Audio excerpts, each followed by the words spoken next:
aming pinakamamahal na kapatid, sa amin pong tagapamahalang pangkalahatan, kapatid na Eduardo B. Manalo, sa pagsapit po ng inyong kaarawan, kami po na mga naglilingkod dito sa Iglesia ni Cristo Museum ay mataos na nangangako sa Panginoong Diyos at sa pamamahala.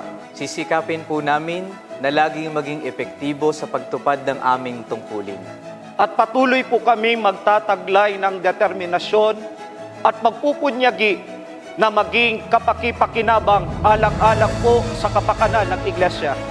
Kami pong lahat ay buong pusong gagalang, magpapasakop at magmamahal po sa inyo na aming tagapamahalang pangkalahatan.